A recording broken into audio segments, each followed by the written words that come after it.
Before I get started talking about all of the custom styling that we'll be doing to this particular Joomla website, I wanted to mention to you a couple of workflows that you can use for working with CSS inside of Joomla. I will be using Dreamweaver. In the previous two videos, I just integrated Dreamweaver and Joomla. And the reason I've chosen Dreamweaver for editing my Joomla files is because, first of all, I can blow the code up really big so that you can see it on video. That's probably not a consideration that you have for building your Joomla website. But second of all, Dreamweaver is just a great editing environment. It's got great code coloring. I can easily see what I'm doing. And I've worked with Dreamweaver for years, so I'm very comfortable with it.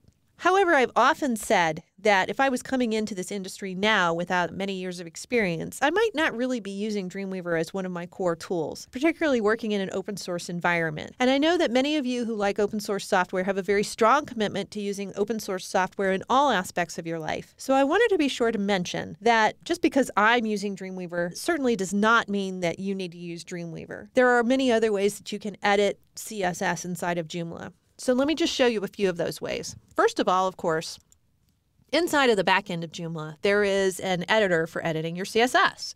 If you go to Extensions, Template Manager, and you just find your template here in the list. Here's the Kinetico template. If I click on Kinetico here, this will put me into the interface where I can edit either my index.php, which is what's meant here by edit my main page template, or edit my CSS custom.css. I can click on either of these and I am able to get here to my style sheet and I can go ahead and type my styles on in here. So I could say body, background, color of red, and close that. And if I say save now, of course, every time I make a change to the style sheet, anytime I type something in here, I have to save.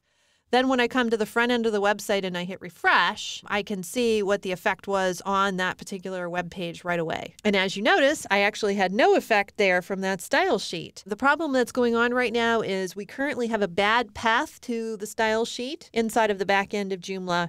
When we set up our index.php page, we set it up with a relative path going to the style sheet inside of Joomla. The same thing that we did with the images, but we fixed the path to the images now. We have not fixed the path to the style sheet, and I'm going to show you how to do that in the next video. But in any case, once your path to your style sheet is fixed, when you come in here and you refresh the page, you would be able to see any changes that you're making to that particular style sheet.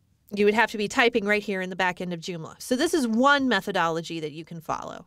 If you don't like that, and it is a little bit awkward, you might prefer something that I've done for years, which is from the front end of my website, I use the Web Developer Toolbar. So if you go to CSS, Edit CSS, you can see all of your style sheets right here. You can look at those styles, you can make changes to those styles, whatever it is that you want to do. Of course, remember that some of these style sheets you should not be editing, but it's going to show you every style sheet associated with this page.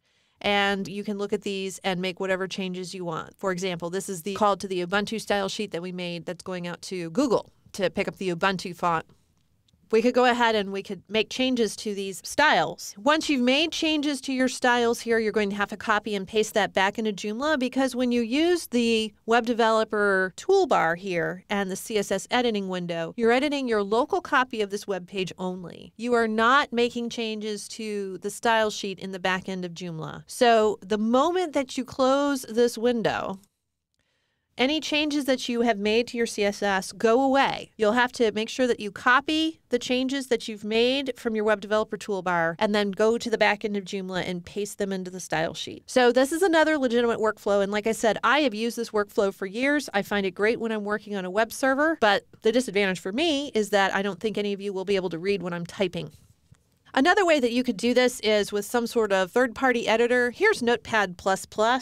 Which is one of these editors that's free that tons and tons of people love to use on a PC. If you're a Mac person, BB Edit is always a tool that comes up frequently. And of course, there's obviously tons and tons of these editors out there.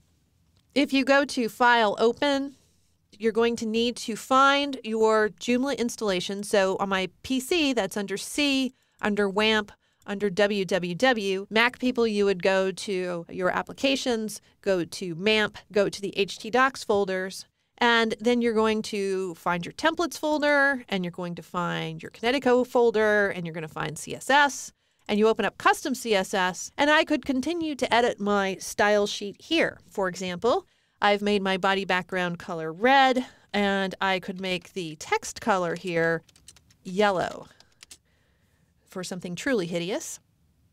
If I said File Save, that would actually take effect on my website right away. And the reason I know that is because if I come to my back end of Joomla and I edit my style sheet again, you see that that style that I just typed in with Notepad++ is reflected right here inside of Joomla. So there's no copying and pasting to the back end of Joomla. I can just make those edits in Notepad++ and save, and they show up right here. So whatever workflow you decide works well for you with CSS, that is just great. You do not have to go out and buy a copy of Dreamweaver just so that you can edit your Joomla CSS files. Whatever tool that you want to use is perfectly okay. Just double check and make sure any changes that you're making are to the correct CSS file and that those changes are being reflected in Joomla, and you're good to go.